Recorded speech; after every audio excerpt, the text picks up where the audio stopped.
Welcome to my channel Love to Learn Education। आम पूर्व period पढ़ी एप्थिलम टिश्यू तो बर्तमान पढ़ा आज संयोजक टिश्यू। ठीक अच्छे तो आ पूर्व आप मो भिड न देखिथे कोष विषय आपने मो चैनल उपर जी प्ले लिस्ट को जी प्ले लिस्ट को जाकि सेठी लिखा थो 9th क्लास साइंस। ठीक अच्छे से साइंस उपर आप क्लिक कले मो भिड पलि आस। तो चलते आम आरंभ करा आज टॉपिक संयोजक टिश्यू। अच्छा संयोजक ना आप जापे कनेक्टिव माने कौन संयोजक टिश्यू। अच्छा संयोजक टिश्यू कौन आम पढ़ा रक्त को कहीं संयोजक टिश्यू कहुई रक्त हो आमर बोन भी हो मत कौन कहुए ना संयोजक टिश्यू कहुए कनेक्टिव टिश्यू कहुए रक्त को स्पेशल कहुए फ्लूइड कनेक्टिव टिश्यू। तो कहीं फ्लूइड कनेक्टिव टिश्यू बा संयोजक टिश्यू कहुए आम पढ़ा पॉइंट लिखाई फास्ट पॉइंट एथिरे कोष संख्या अपेक्षाकृत कम किंतु टिश्यू भितर अंतःकोशीय स्थान अधिक थाए। ये जो आम जो ब्लड भितर कौन था ना अधिकांश सेल न थाए कि प्लाज्मा बा लिक्विड पेट अधिक थाए एवं टिश्यू भितर फांक स्थान अधिक थाए। सेकेंड पॉइंट देखा अंतःकोशीय स्थान अंतःकोशीय आधार बा मैट्रिक्स रे भरी रही थाए। ये जो गैप भितर थाए मैट्रिक्स रही थाए। थर्ड नंबर पॉइंट यही आधार मुख्यतः श्वेतसार और पुष्टिसार गठित। ये कौन थाए ना फांका स्थान बा मैट्रिक्स भितर श्वेतसार आ प्रोटीन कार्बोहाइड्रेट आ प्रोटीन अंश अधिक थाए। फोर्थ पॉइंट देखला एथिरे कोष गुड़िक जीवंत किंतु आधार निर्जीव अटे। सेल गुड़िक जीवंत किंतु अन्य सब गुड़ाक कौन निर्जीव अटे। 5 पॉइंट आसला यह शरीर अंग प्रत्यंग भितर संजोग स्थापन करता है। जमती बोन हो बोन कौन कम ना गोटे बोन आ गए बोन तो कनेक्ट रोच तो संजोग करता है। रक्त से भाया कौन थाए ना विभिन्न प्रकार अंग प्रत्यंग कौन थाए ना संजोग स्थापना करता है। 6 नंबर पॉइंट है कोषर आधार व्यतीत अनेक तंतु व फाइबर्स थाए तेणुक आम रक्त बांधे साहय होता है। नंबर 7 एथिरे आधार झिल न थाए आधार झिल न थाए। एग्जाम्पल कौन हो पारे संयोजक टिश्यू रे ना गोटे हूँ ब्लड रक्त आउटा हूँ अस्थि आम कहे बोन कहीपर। ठीक अच्छे तो फास्ट पढ़ा आम रक्त विषय रक्त हूँ गोटे फ्लूइड कनेक्टिव टिश्यू। ठीक अच्छे तरल संयोजकवाही टिश्यू कोष टिश्यू कहीपर। ठीक अच्छे देखिए पूरा भलसे पढ़ा नोट कर दिखाँ आप पाखे नोट थी मत पढ़ी पारे सब आप सजेस्ट कर सब नोट पाखे रखु खाता पेन पाखे रखु। चलो तो आरंभ करवा रक्त देख लिखा जाइए रक्त एक तरल संयोगकारी टिश्यू यार मैट्रिक्स को प्रोलिस प्लाज्मा कहे मैंने कहते प्लाज्मा पार्ट अधिक थाए। यह 3 प्रकार कोष थाए जो 2टा पार्ट थाए सेल भितर 2टा पार्ट थाए रक्त में कौटा था कि प्लाज्मा पार्ट आउटा हूँ टिश्यू कोष कोष थाए से कोष थाए से कोष 3 प्रकार थाए कौन कौन गुड़ा लोहित रक्त कणिका बा रेड ब्लड कर्पलक्लस आउटा हूँ व्हाइट ब्लड कर्पलक्लस श्वेत रक्त कणिका आउटा लास्ट को अणुचक्रिया 3 नंबर बा प्लेटलेट कहती प्लाटलेट लिखाई प्लेटलेट बा प्लाटलेट कहीपर। यही समस्त कोष रक्त में भाषमान अवस्था रही था प्लाज्मा जलीय अंश अधिक थाए बहुत इम्पोर्टान्स नोट कर दिंतु दे ब्लड जो प्लाज्मा केते अंश जल थाए ना 90 to 90% कौन थाए 90 ରୁ 92% कौन थाए जल रही थाए एवं अन्य कौन थाए ना लवण प्रोटीन हर्मोन रही थाए। रक्त एक प्रभावी टिश्यू होइतिबारु तहिरे परिपाक खाद्य शोषण वायु जमीक अम्लजान हो बा अंगारकाम्ल हो ये कौन ट्रांसपोर्ट होता है गोटे जगह अन्य को से जाए। तो रक्तर रक्तर पीएच के 7.3 7.5 नॉर्मल था ये 7.4 लिखाई। तो नॉर्मल 7.3 7.5 थे यह क्षारीय था जो 7 टॉपिक गला माने हम क्षारीय 0 ରୁ 7 भर रही कौन था अम्ल थी 7 रही नॉर्मल 7 to प्लस अधिक आसले क्षारीय और लवण स्वादयुक्त। ठीक अच्छे नेक्स्ट आम देखा जड़े सुस्थ वयस्क शरीर में प्राय के थाए ना 5 ରୁ 6 लीटर कौन थाए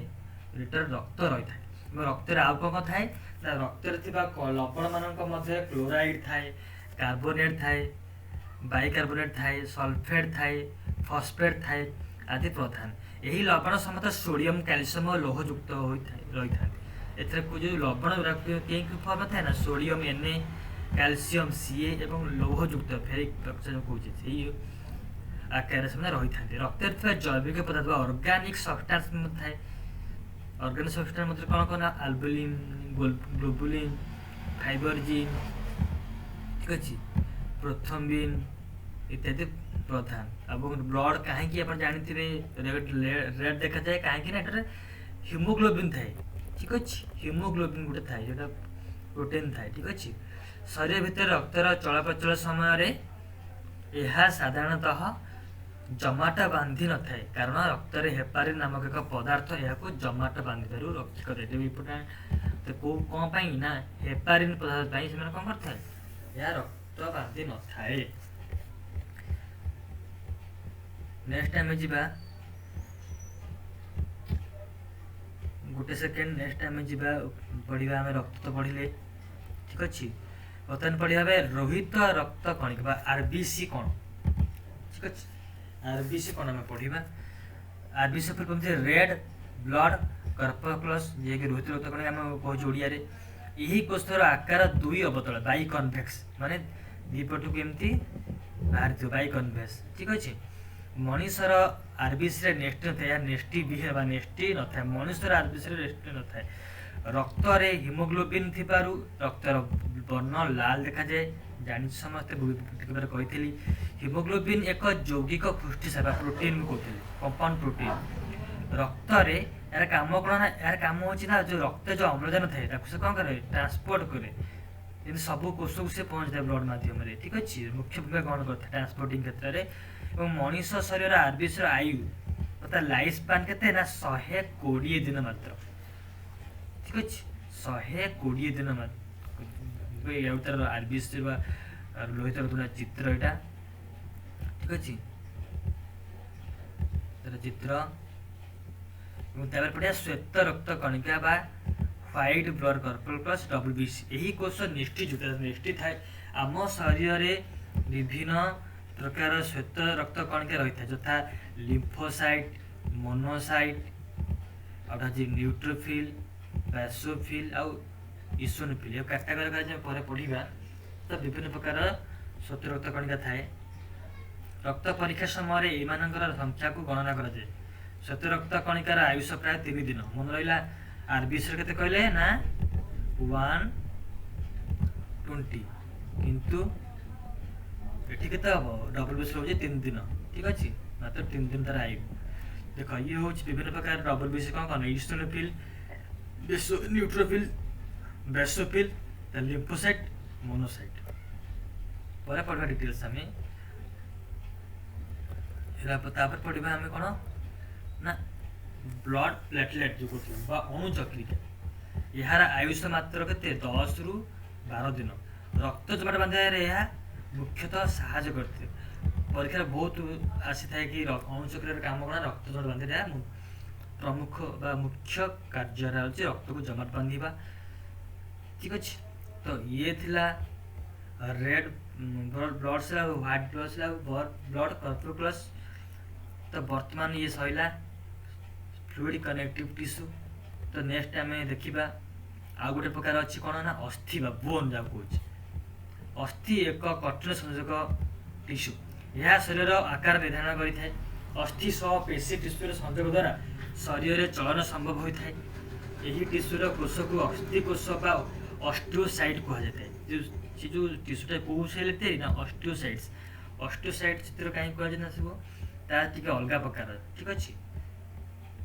यार बड़ क्लास पढ़ी ऊपर क्लास यार मैट्रिक्स कैल्शियम और फस्फरस यौगिक उपादान गठित जाचे जेहेतु बोनटार अधिक कौन ना कैल्शियम थाए और फस्फरस थाए तो यही या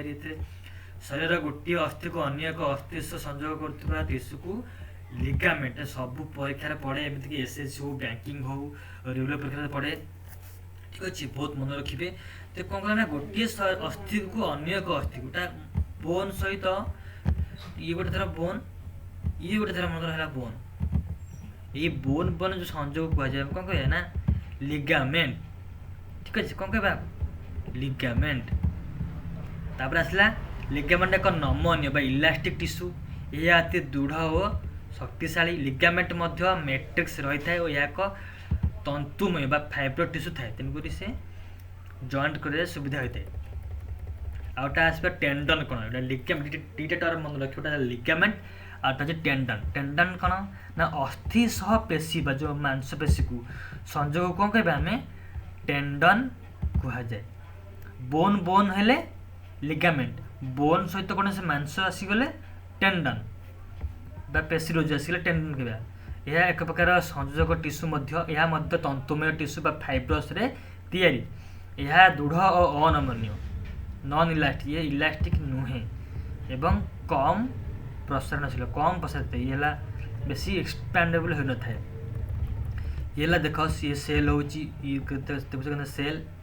कोष ये जो टिश्यू कौन अच्छे ना ऑस्टियोब्लास्ट जो सेल जो टिश्यू तैयारी ऑस्टियोब्लास्ट कहती कंटा कंटा भाई होता ठीक अच्छे आम बोन रे देखिए मिले और ये हूँ अस्थि कोष तादेह आम गोटे बढ़ाई यहाँ हूँ तार गोटे पार्ट्स ठीक अच्छे यहाँ अस्थि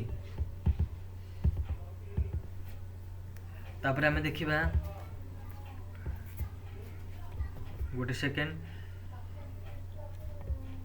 तापर आम बोन पढ़ुला आम आस कौन कार्टिलेज जोटा अच्छी से गोटे प्रकार सफ्ट बोन कहीपर आम ठीक अच्छे ये जो उपास्थि कह उपास्थि कहवा ठीक अच्छे मतलब कार्टिलेज कौन पढ़ा बोन ठाऊ टे कार्टिलेज अलग थाए अन्य संयोजक टिश्यू मान परि उपास्थि कार्टिलेज एक संयोजक टिश्यू यह किछि कोष तंतु और आधार द्वारा गठित उपास्थि कोष को उपास्थि कोष कंड्रोसाइट कहुए यहाँ कहुए अस्थि कोष टिश्यू को ऑस्टियोसाइट आपको कहुए कौन कंड्रोसाइट ठीक अच्छे यार मैट्रिक्स आधार प्रोटीन और शर्करा द्वारा गठित होता है शरीर में लंबा अस्थिर अग्रभाग नासापट सेप्टम बहिकर्ण एक्सटर्नल इयर यार एग्जांपल स्वरपेटिका लायरेंस आम कान अच्छी जो पतला कान सी एक्सटर्नल पिना को बहिकर्ण कहती आपको कार्टिलेज जीवटा हाड़ नुहे कि मांस नुहे मझा मझे कान उपास्थि आम ताको बंका कर भाविल देखि यही दुई टिश्यू किपरि अलग चर्म और मांसपेशी मझे रक्तवाहिनी नली ब्लड भेसेल अस्थिमज्जा भितर और स्नायुर चारिदिगरे एरियोलार कनेक्टिव टिश्यू एरियोलार कनेक्टिव टिश्यू रही है तो संयोग टिश्यू साधारणतः शरीर विभिन्न अंग भितर खाली स्थान पूर्ण करने सहयोग सहायक होता है सहित शरीर सहित सहित शरीर विभिन्न आभ्यंतरीण अंग इंटरनाल ऑर्गन गुड़िकर सहयोग सपोर्ट टिश्यू मरामती कर साहाय्य करता जो फंक्शन तार ठीक अच्छे पिला आम शरीर में चर्बी केउठारे गच्छित हो रही है एडिपोज टिश्यू साधारणतः शरीर चर्म तले और आभ्यंतरीण अंग मानकर अंतर्वर्ती मझे रही है यही टिश्यूर कोषगुड़िक स्नेहसार दाना फैट ग्लोबुल रे भरपूर होता है फैट ग्लोबुल रे भरपूर थाए गच्छित चर्बीर यही स्तरटी शरीर पर एक ताप प्रतिरोधक इन्सुलेटर भली कार्य करें ठीक अच्छे यही एडिपोज टिश्यू मेदी टिश्यू संयोजक टिश्यूर अन्य एक उदाहरण तो ये थिला फ्लूइड कनेक्टिव टिश्यू एवं बोन बा आम कहीपर संयोजक टिश्यू तो नेक्स्ट आम पढ़ा पेशी टिश्यू परवर्ती वीडियो आसीज तो आपने लाइक कर दिंतु सांग शेयर कर दिंतु थैंक यू।